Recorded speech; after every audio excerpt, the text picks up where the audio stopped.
Bismillahirrahmanirrahim. Pendahuluan. Seorang hamba yang sangat membutuhkan rahmat Allah yang Maha Kaya, Abdul Rahman bin Muhammad bin Khaldun Al-Hadrami, semoga Allah memberikannya taufik mengatakan, segala puji bagi Allah, segala kemuliaan dan kebesaran hanyalah miliknya, segala kekuasaan dan kerajaan di tangannya.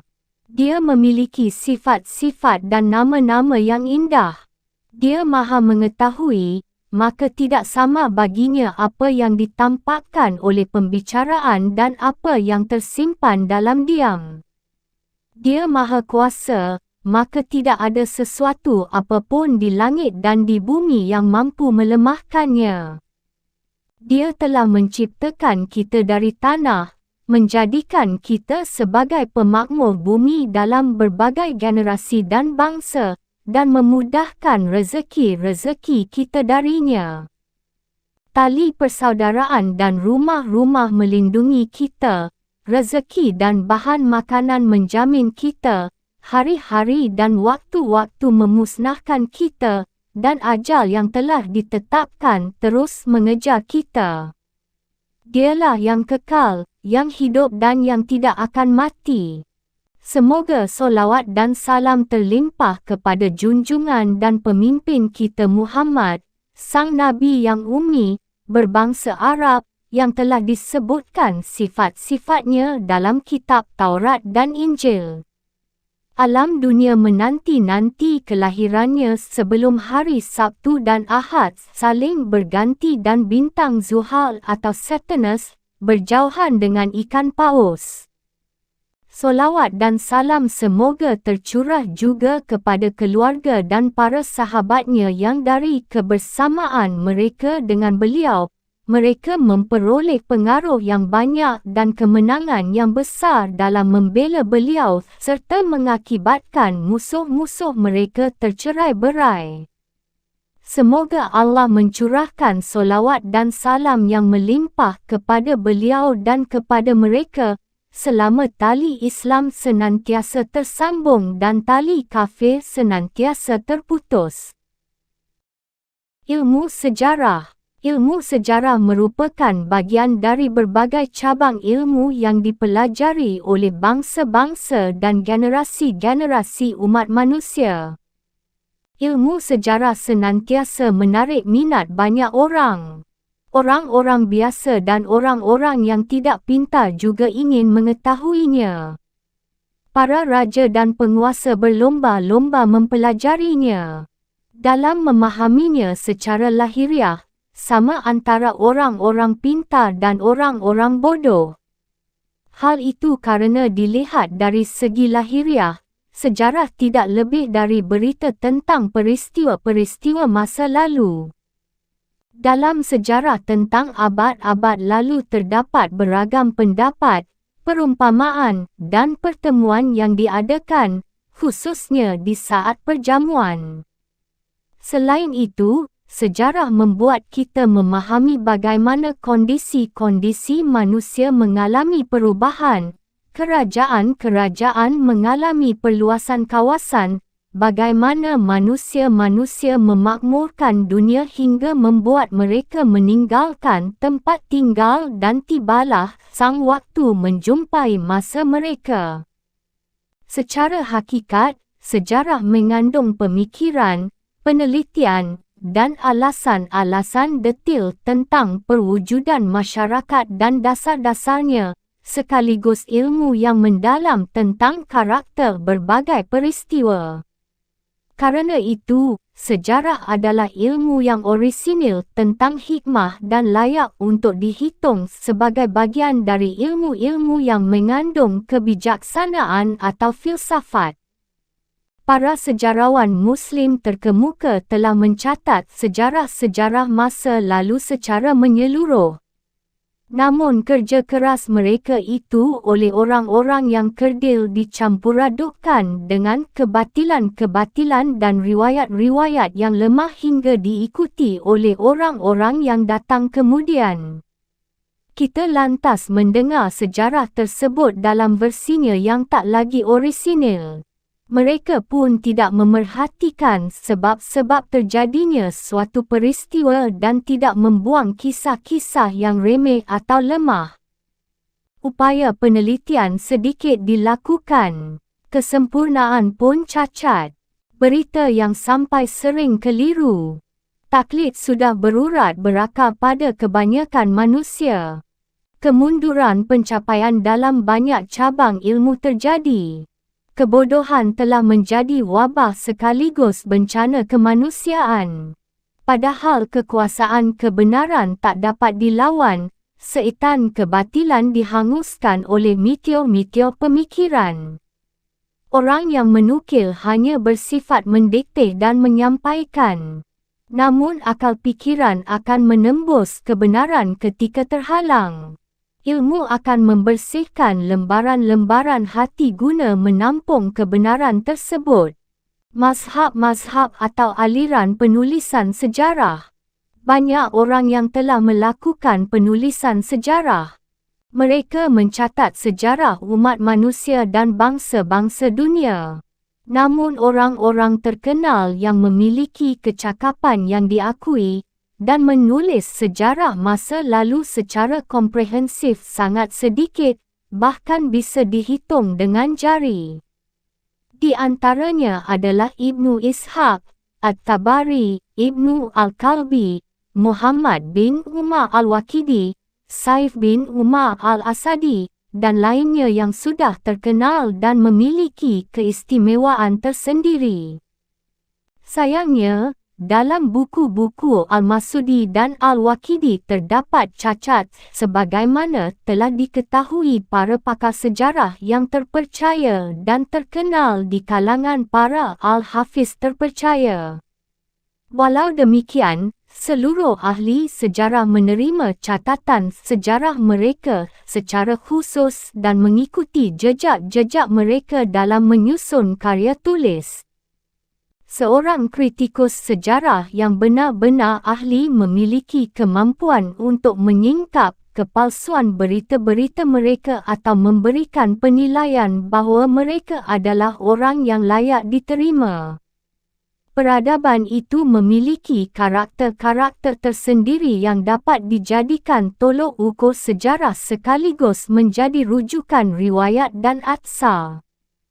Kebanyakan metodologi sejarah yang ditulis masih bersifat umum kerana keumuman dua imperium pada masa awal Islam, di samping cakupannya yang terlalu jauh, sehingga bercampur antara hal-hal penting mahupun yang tidak penting.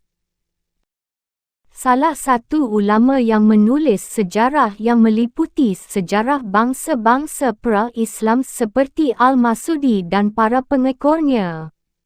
Setelah itu muncul para penulis yang menulis sejarah dalam batasan waktu tertentu, sehingga ia hanya mencatat peristiwa-peristiwa yang terjadi pada masanya mahupun tentang kotanya sendiri. Hal ini pernah dilakukan oleh Abu Hayyan, penulis sejarah tentang Andalusia dan Daulah Umayyah di sana, sebagaimana yang dilakukan oleh Ibnu Ar-Rafiq, penulis sejarah Afrika dan kerajaan-kerajaan di kawasan Kairouan. Sayangnya, para penulis-penulis sejarah yang datang setelah mereka hanya menempuh cara-cara taklid, miskin karakter dan akalnya, selain berpikiran jumud. Ia hanya mengikuti pola-pola penulisan sejarah yang sudah ada dan lalai terhadap perubahan-perubahan masa dan tradisi-tradisinya dari generasi ke generasi, dari bangsa ke bangsa lain. Ia hanya mencatat berita tentang kerajaan-kerajaan dan peristiwa-peristiwa pada masa awal, tak ubahnya gambar-gambar yang tak punya bahan, atau seumpama pedang-pedang lebar yang terlepas dari sarungnya. Mereka hanya memuat himpunan informasi yang tak berguna kerana tak jelas ujung pangkalnya. Yang mereka catat hanyalah peristiwa-peristiwa yang tidak jelas usulnya, ataupun bagian-bagian yang tak dapat ditarik kesimpulan umumnya, serta tak dapat diklasifikasi secara sistematis. Mereka hanya mengulang tema-tema sejarah-sejarah yang sudah menjadi pengetahuan umum kerana mereka bertaklid buta terhadap orang-orang dahulu. Mereka tak meniru karakter generasi-generasi hebat sebelumnya, sehingga tentang hal ini masih dibutuhkan penjelasan. Sangat disayangkan, buku-buku yang mereka tulis tak juga bisa menjelaskan mengapa mereka bersikap demikian.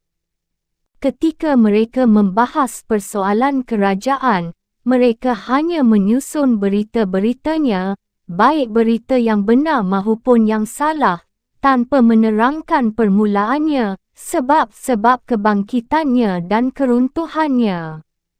Model seperti itu membuat pembaca masih penasaran dengan permulaan-permulaannya dan fasih-fasihnya, meneliti faktor-faktor pasang surutnya, dan mencari penjelasan memuaskan tentang perbezaan-perbezaan dan kesamaan-kesamaannya, sebagaimana akan kami sebutkan dalam pembukaan kitab. Fasih berikutnya, sejarah ditulis dengan metode sangat ringkas. Para penulisnya merasa cukup dengan menyebutkan nama-nama raja tanpa menyebutkan nasab dan kisah-kisahnya. Selain itu, mereka hanya menyebutkan waktu memegang tampuk kekuasaan, sebagaimana yang dilakukan oleh Ibn Rashid dalam Mizan al-Amal dan para sejarawan yang meniru metodenya. Mereka tidak perlu dianggap sebagai penulis sejarah, kerana mereka telah menghilangkan bermanfaat dan menodai mazhab-mazhab yang terkenal di kalangan para sejarawan. Setelah saya membaca berbagai buku tentang umat manusia, baik di masa lalu maupun sekarang, saya bangkit dari kelalaian dan tidur panjang. Saya mulai bergelut dalam bidang tulis-menulis. Saya menyusun kitab tentang sejarah yang menyingkap tabir kondisi generasi-generasi yang sedang tumbuh dan memuat bab-bab secara khusus tentang berbagai macam peristiwa dan pelajaran. Dalam kitab ini, saya menjelaskan tentang sebab-sebab berdirinya suatu kerajaan dan peradaban dengan mendasarkan pada sejarah bangsa yang telah membangun Maghrib atau Maroko pada masa itu, dan memakmurkan kota-kotanya. Selain itu, aku mencatat kerajaan-kerajaan mereka, baik yang lama maupun yang pendek umurnya, serta para raja dan pendukung mereka yang terdahulu dari kalangan bangsa Arab dan Barbar. Keduanya merupakan generasi yang dikenal lama bermukim di Maghrib dan lama hidup di sana dari generasi ke generasi, sehingga bangsa lain tidak dikenal di sana. Aku menulisnya secara teliti dan bersih dari cacat, serta membuatnya mudah dipahami oleh kaum intelektual dan para ahli. Penulisan bab-babnya aku buat secara menarik dan mengagumkan sehingga menjadi sebuah model baru dalam penulisan sejarah. Dari situ aku menjelaskan kondisi-kondisi peradaban dan perilaku perkotaan serta hal-hal baru yang timbul akibat sosial manusia. Anda akan merasa puas dengan hukum-hukum yang melatar belakangi peristiwa-peristiwa dan dapat memahami bagaimana sebuah bangsa memulai kerajaannya. Dengan begitu anda akan terlepas dari taklid dan dapat mengetahui pola-pola sejarah sebelum dan sesudah anda. Kitab ini aku susun dalam bentuk mukadimah dan 3 kitab. 1. Mukadimah. Bagian ini menjelaskan tentang keutamaan ilmu sejarah, mazhab-mazhab sejarah dan berbagai kekeliruan para sejarawan. 2. Kitab pertama bagian ini menjelaskan tentang peradaban dan unsur-unsur penting yang menjadi prasyarat peradaban seperti raja, penguasa, pekerjaan, profesi, ilmu pengetahuan dan faktor-faktor yang mendasari semua itu. 3. Kitab kedua. Kitab ini berisi tentang sejarah orang-orang Arab, generasi-generasi mereka, dan kerajaan-kerajaan mereka sejak masa kekhalifahan hingga saat ini. Selain itu, buku ini juga memuat sejarah tentang sebahagian bangsa-bangsa terkenal seperti Nabath, Saryaniyah, Persia, Bani Israel, Kipti, bangsa Mesir, Yunani, Romawi, dan Eropah. 4. Kitab ketiga. Buku ini menjelaskan tentang sejarah orang-orang Barbar dan sebahagian kabilah mereka yang terkenal bernama Zinatah. Kitab ketiga ini menyebutkan permulaan mereka, generasi-generasi mereka, kekuasaan dan kerajaan yang ada di Maghrib secara khusus. Kemudian perjalanan dilanjutkan ke timur untuk meraih cahaya-cahayanya, melaksanakan fardu dan sunnah di tempat tawaf dan tempat ziarahnya, meneliti jejak-jejaknya dalam catatan-catatan dan buku-bukunya. Maka aku memperoleh tambahan informasi berupa sejarah raja-raja bangsa Ajam, non-Arab, di negeri-negeri timur tersebut dan bangsa Turki serta kawasan yang mereka kuasai. Informasi-informasi tambahan tersebut aku masukkan ke dalam apa yang telah aku tulis sebelumnya dengan mempertimbangkan kesamaan masa dengan bangsa-bangsa yang telah aku tulis itu. Namun masalah ini aku susun secara ringkas tanpa menghilangkan maksud-maksud yang dituju para pembaca dan masuk melalui faktor-faktor sejarah secara umum lalu menukik pada informasi khusus. Dengan demikian apa yang aku tulis mencakup sejarah manusia secara keseluruhan, memudahkan hikmah-hikmah yang sulit dipahami, memberikan alasan-alasan atau sebab-sebab yang melatar belakangi sejarah suatu bangsa.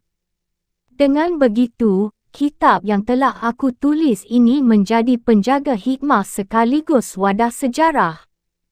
Karena kitab tersebut memuat sejarah bangsa Arab dan Barbar dari kalangan masyarakat perkotaan mahupun yang pedesaan atau primitif, serta sejarah bangsa besar lainnya, menjelaskan fase-fasenya dari awal hingga akhir dengan menarik kesimpulan dan pelajaran, maka aku menamakannya Kitab Al-Ibar wa Diwan Al-Mubtada wa Al-Khabar fi Ayyam Al-Arab wa Al-Ajam wa Al-Barbar wa Man Asyarahum min Zawi As-Sultan Al-Akbar.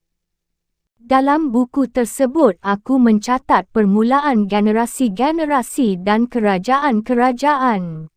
Bangsa-bangsa awal yang berada pada satu masa, sebab-sebab tindakan dan perubahan dalam masa-masa lalu dan agama-agama, dan apa yang menjadi prasyarat peradaban berupa kerajaan, agama, kota, cara berpakaian, kebanggaan, kehinaan, jumlah yang banyak dan jumlah yang sedikit, ilmu dan keahlian, kondisi yang berubah-ubah secara umum, perkotaan, pedesaan, peristiwa yang sudah terjadi dan yang sedang dinanti kejadiannya. Aku telah menulis semua itu, menjelaskan bukti-bukti dan alasan-alasannya, sehingga kitab ini memuat ilmu-ilmu yang ajaib, jarang diketahui orang, dan hikmah-hikmah yang selama ini tertutup, padahal sebenarnya berada dekat dengan kita. Namun demikian, aku yakin bahawa kitab ini tetap ada kekurangannya. Aku mengaku lemah untuk mencapai kesempurnaan. Karenanya, aku sangat mengharapkan pihak-pihak yang memiliki pengalaman dan pengetahuan luas untuk menelaahnya secara kritis, bukan dengan pandangan yang menerima begitu saja, lalu dengan senang hati mahu melakukan perbaikan dan koreksi. Sesungguhnya bekal setiap ahli ilmu sedikit. Kemahuan untuk mengakui kekurangan dan kritikan adalah keselamatan.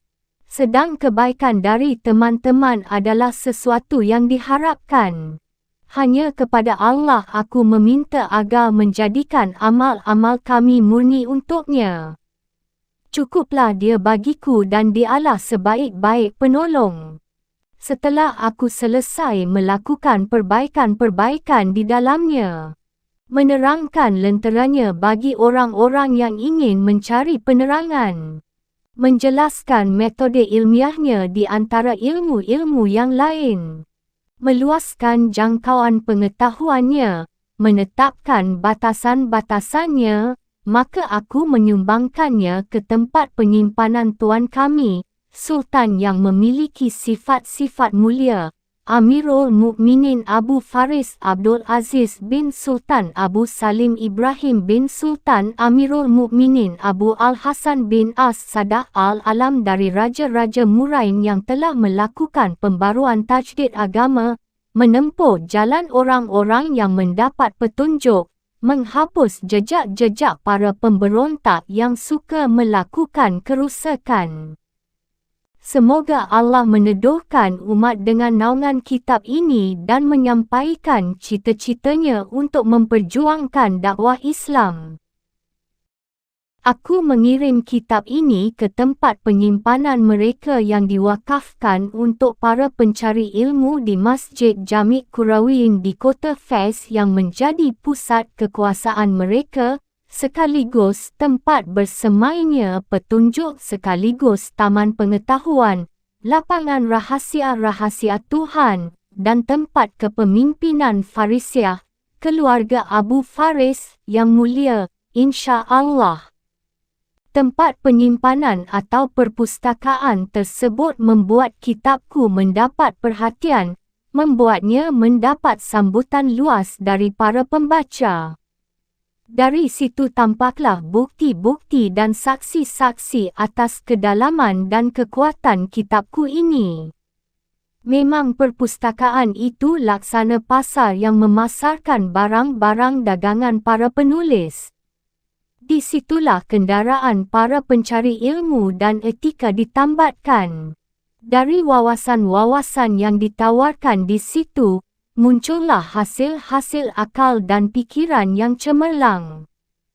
Semoga Allah mengilhami kita untuk bersyukur atas kenikmatan darinya, memberikan banyak bagian kepada kita dari belas kasih-Nya, menolong kita untuk memenuhi hak-haknya, menjadikan kita termasuk orang-orang yang berpacu di medannya, dan melimpahkan penjagaan dan kehormatan kepada Islam dan penduduk kotanya.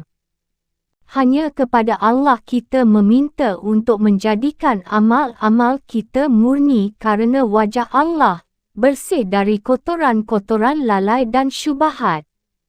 Dialah pencukup kita dan Dia sebaik-baik penolong.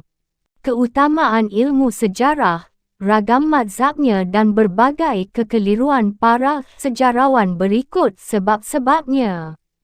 Ketahuilah, ilmu sejarah merupakan ilmu yang mulia mazhabnya, besar manfaatnya, dan bertujuan agung.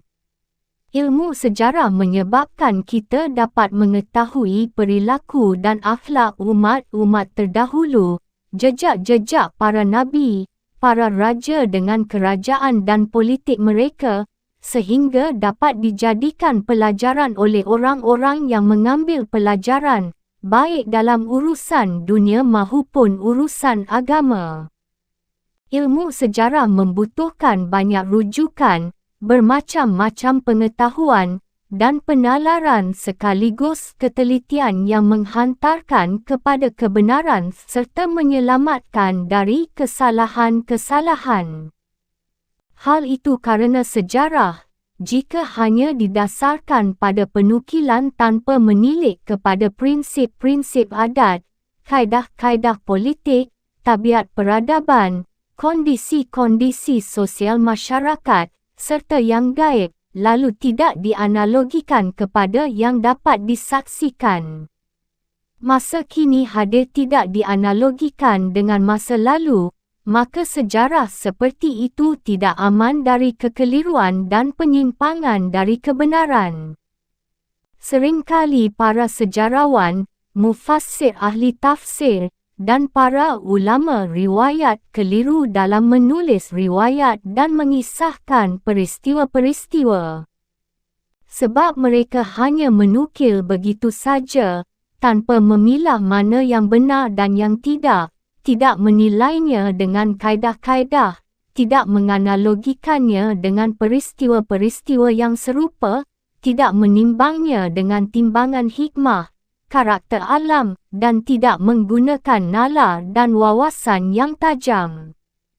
Akibatnya mereka menyimpang dari jalan yang benar dan tersesat di padang sahara pemahaman yang keliru. Apalagi dalam menghitung jumlah kekayaan dan pasukan ketika mengulas tentang sebuah peristiwa atau sejarah. Topik seperti ini rentan menjadi sasaran kedustaan. Dalam kondisi seperti ini, harus dikembalikan lagi kepada prinsip-prinsip dan kaedah-kaedah yang dapat dijadikan patokan.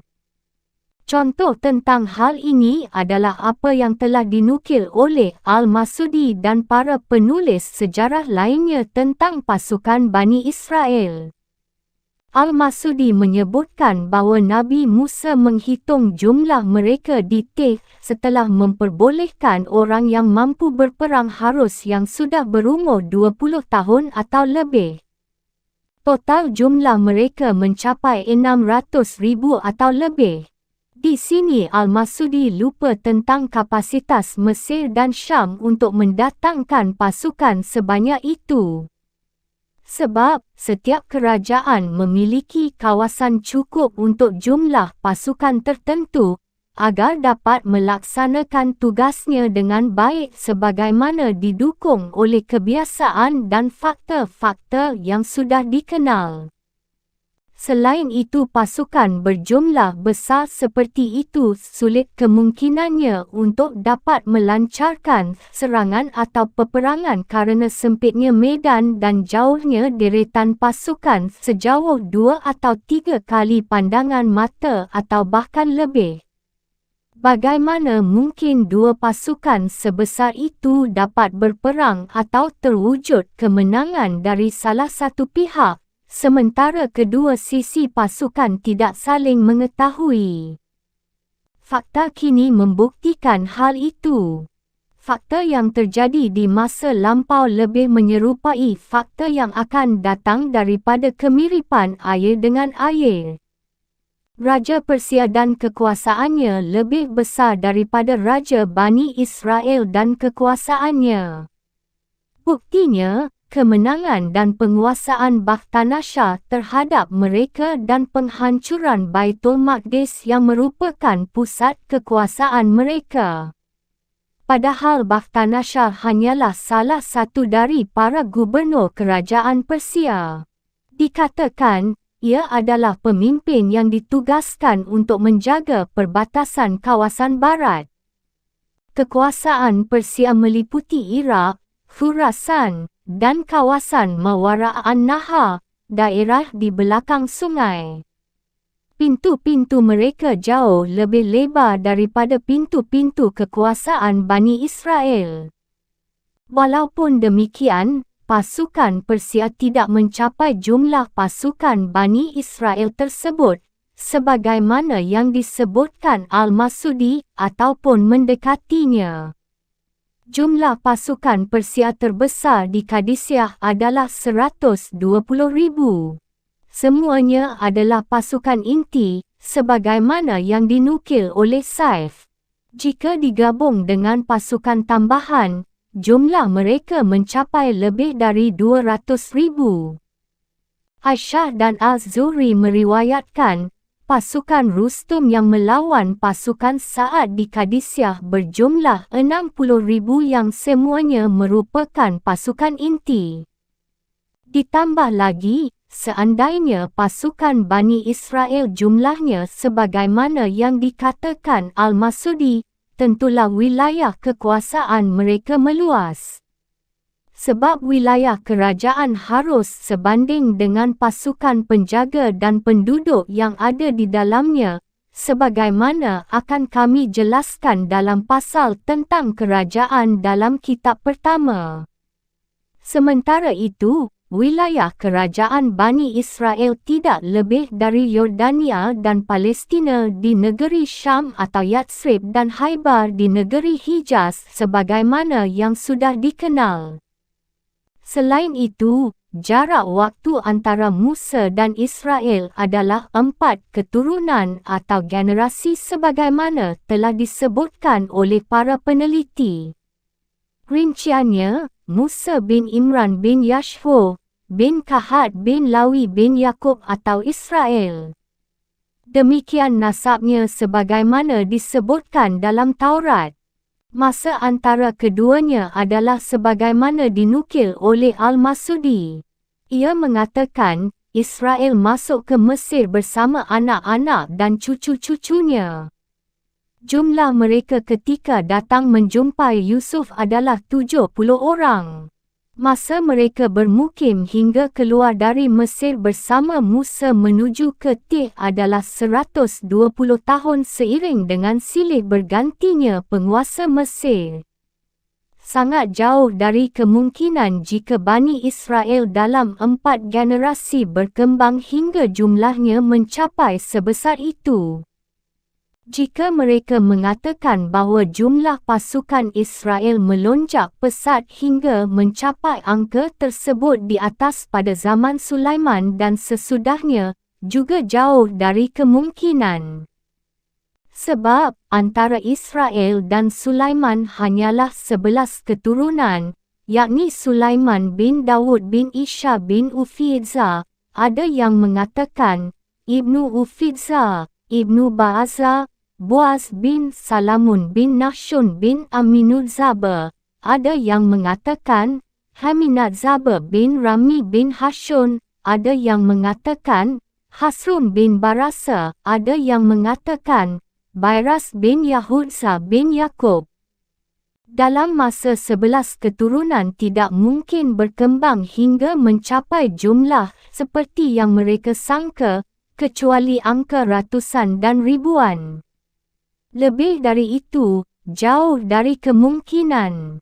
Analogikanlah hal itu dengan fakta yang ada sekarang dan yang dekat kepada kita, maka anda akan lihat perkataan dan dugaan mereka itu batil dan penukilan mereka itu merupakan dusta belaka. Sebagaimana disebutkan dalam Israeliat bahawa pasukan Israel berjumlah 12,000 orang, sementara pasukan elitnya berjumlah 1,400 orang yang masing-masing memiliki kuda yang selalu bersiaga di pintu. Itulah yang benar dari sejarah mereka. Karena itu, tidak perlu diperhatikan pemahaman hurafat kalangan awam tentang masalah ini.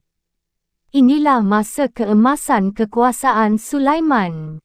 Kami sering menemukan orang-orang yang ketika berbicara panjang lebar tentang pasukan suatu kerajaan pada masa mereka atau berdekatan masanya, berbicara tentang pasukan kaum muslimin atau Nasrani, atau melakukan penghitungan kekayaan kerajaan dari hasil pajak dan sejenisnya, ataupun kekayaan orang-orang yang hidupnya bermewah-mewahan atau kekayaan orang-orang yang kaya raya, maka mereka bersikap berlebih-lebihan dalam menyebutkan jumlah, melampaui batas wajar dan suka bertindak nyeleneh.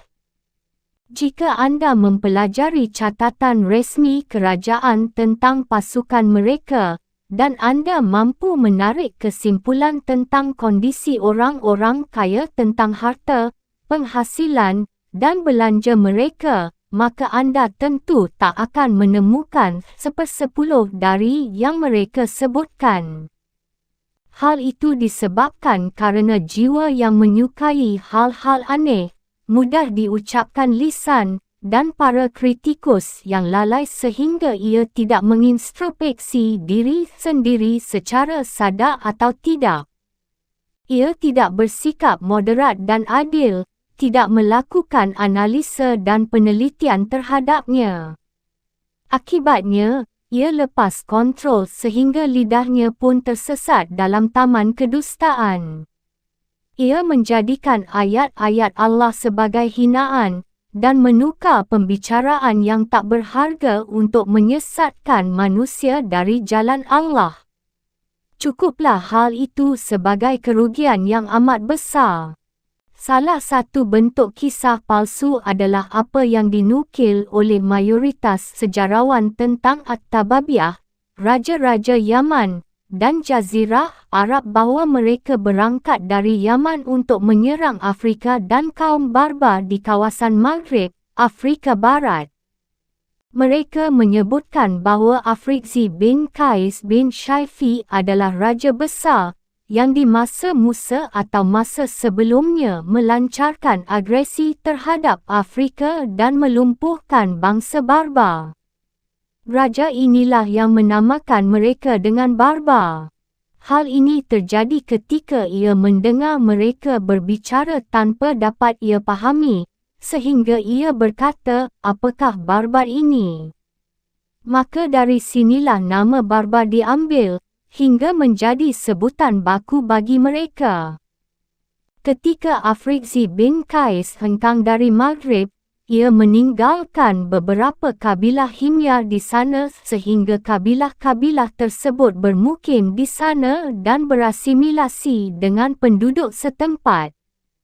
Di antara mereka terdapat kabilah Shanhajar dan Kitamah. Dari sini, para sejarawan seperti At-Tabari, Al-Jurjani, Al-Masudi, Al-Kalbi, dan Al-Bili berpendapat bahawa Shanhajar dan Kitamah berasal dari Himyar. Namun pendapat ini dibantah oleh para pakar bangsa Barbar. Bantahan inilah yang benar. Al-Masudi menyebutkan bahawa Zal-Idza adalah salah satu raja mereka sebelum Afriqzi yang hidup pada masa Sulaiman melancarkan serangan terhadap bangsa Maghrib dan membinasakannya. Ia juga menyebutkan hal seperti itu dari Yasir putra Zal-Idza setelahnya dan bahawa ia mencapai Wadi Aram di negeri Yaman. Namun, di sana ia tidak menemukan jalan kerana banyaknya debu, sehingga akhirnya ia kembali.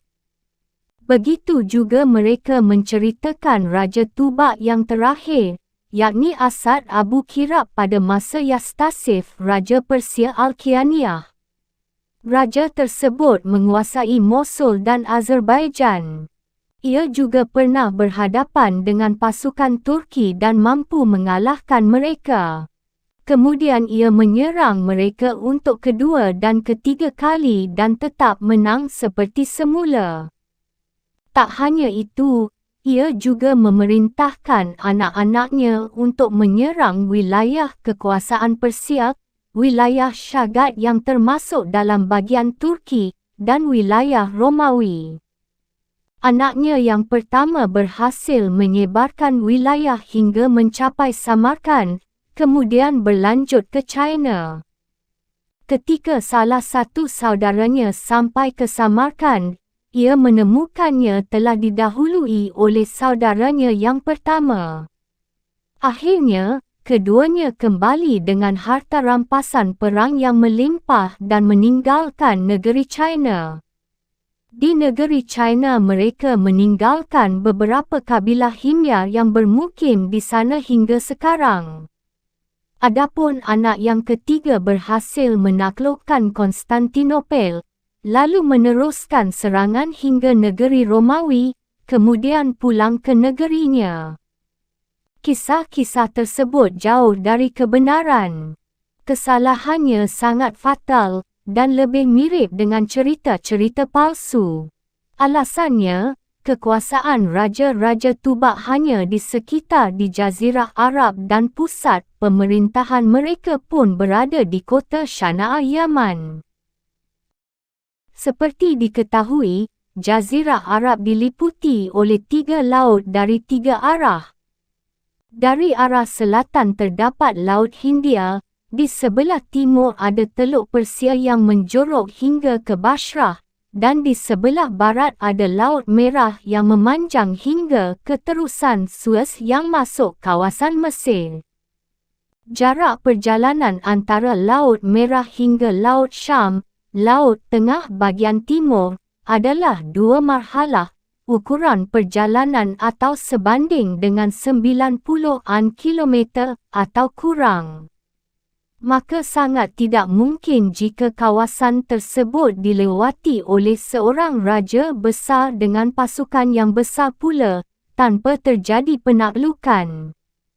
Secara kebiasaan, hal ini tak mungkin terjadi. Apalagi, kawasan-kawasan tersebut telah dikuasai Amalikah, iaitu para penguasa sisa kaum Ad di Syam, Kanaan di Syam, dan penguasa Kipti di Mesir. Kemudian Amalikah menguasai Mesir sedangkan Bani Israel menguasai Syam.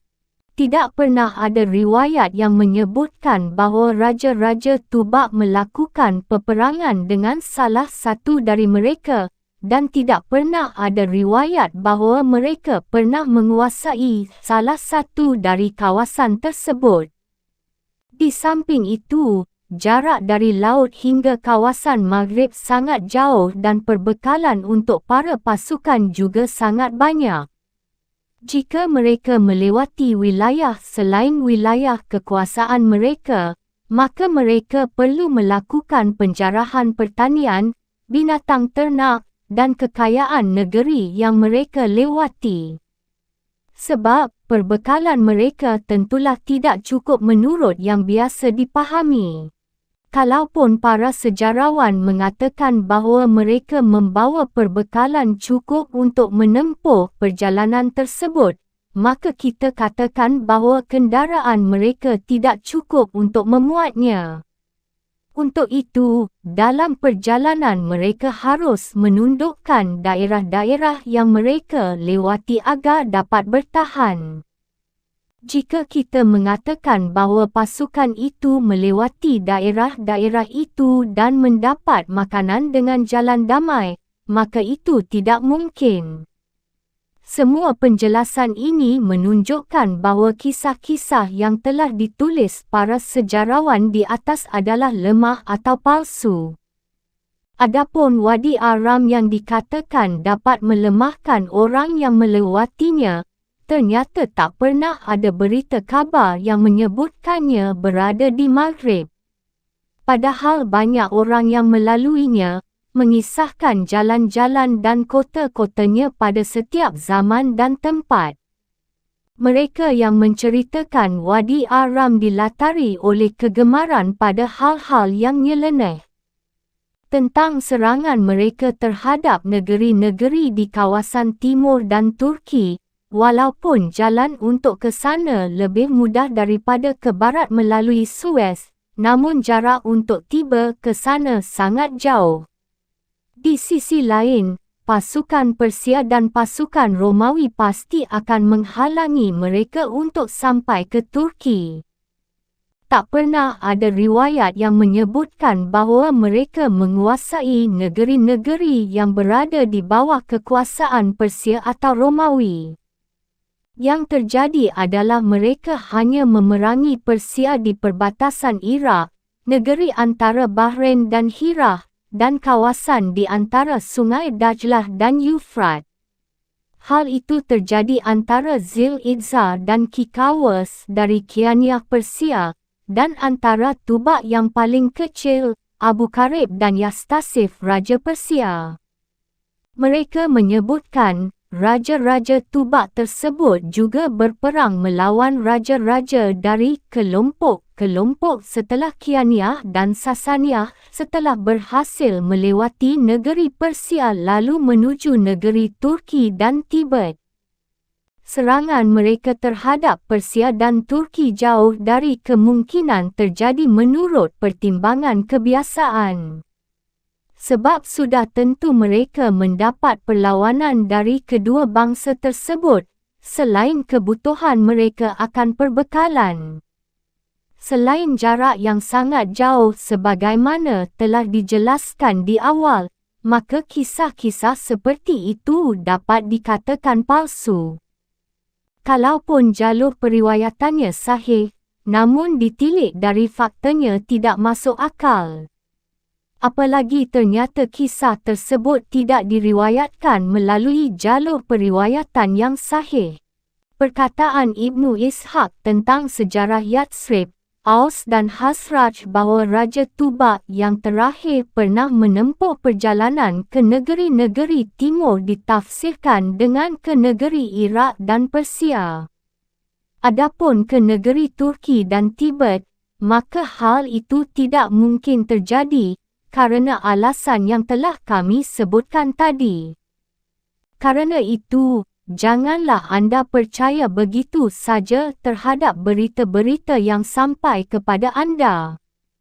Telitilah berita-berita tersebut dan nilailah dengan kaedah-kaedah yang benar, agar anda dapat memberikan penilaian tepat dengan cara yang paling baik. Hanya Allah yang Maha memberi petunjuk kepada kebenaran.